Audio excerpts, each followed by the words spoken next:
Guys, the more I find out about the society that we live in, the more it freaks me out. This is the truth about school. John D. Rockefeller. He was the guy that created the public school system, and one of his famous quotes is, "I don't want a nation of thinkers, I want a nation of workers." If you don't know who this man is, he basically founded the Standard Oil Company. This oil company dominated America and made millions and millions of dollars. Rockefeller was accused of engaging in unethical practices and often eliminated his competitors to gain a monopoly in the industry. And he did this so he can make money. And this man created the school system that we still use today. He tried to make this system as similar to a factory as possible. For example, in factories, there was something called Hell's Bells. Bells announced meal times and start and end work shifts. People were practically slaves during this time. We still use bells in our school system today. And after school, we're still expected to work a 9-to-5 job so that the top 1% can get even richer. We fail to ask a key question as taxpayers, as parents, as educators. And the question is, what is school for? We keep running this multi-billion-dollar operation, trillion-dollar operation, but we don't ask what it's for. I know what it used to be for. What it used to be for was to train obedient factory workers. We didn't have enough, so we built this system on purpose to train kids to sit for 9 hours, to do what they were told, to learn how to use a number 2 pencil, and on, right? Yes. And it worked. We got plenty of factory workers who were compliant, who would put up with all sorts of nonsense in a dark room for 8 hours for a paycheck once a week. We also taught people how to consume, because that was the other big problem.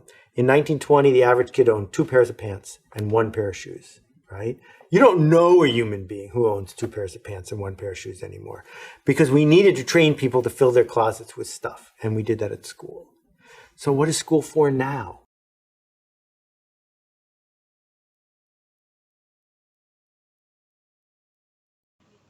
So what's going on, y'all? I don't know if y'all can see this quote, so I just wanted to read it. It says, it's from Woodrow Wilson himself. He says, "We want one class of persons to have a liberal education, and we want another class of persons, a very much larger class of necessity in every society, to forego the privilege of a liberal education and fit themselves to perform specific difficult manual tasks." So that's crazy. Now we about to do another section about the public education system. Then we about to move into the Flexner report, but they both was supported by the same person, John D. Rockefeller. This person is over our medicine and he's over our school system, which is meant to for our thinking. So just think about that. Start off, John D. Rockefeller created the General Education Board at the ultimate cost of $129 million. That's a huge investment, and we all know someone that would invest that much money would want something out of it. And guess what? He said, "I don't want a nation of thinkers, I want a nation of workers to work for him." Because you should keep in mind that this guy is literally worth $400 billion. Basically, he created this so people would be raised and bred into working for him.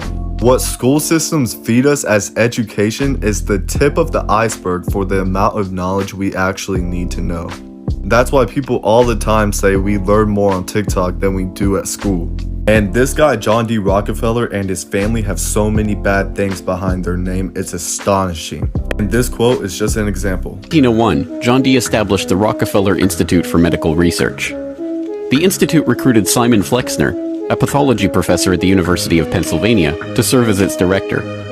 His brother, Abraham, was an educator who was contracted by the Carnegie Foundation to write a report on the state of the American medical education system.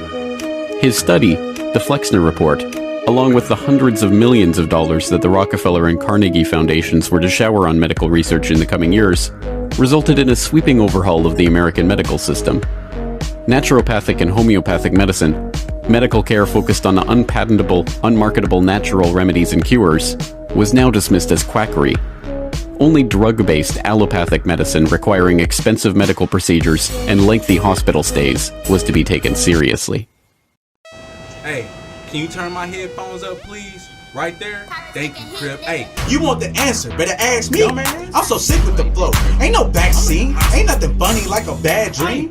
I'm stumbling off the drink like I'm old. They got a bad knee. This video got me stuck. This chain too exclusive. Spitting in the booth like I'm toothless. Put up in the coop and it's ruthless. No excuses. Were some white ones the first day, then they useless. Hey,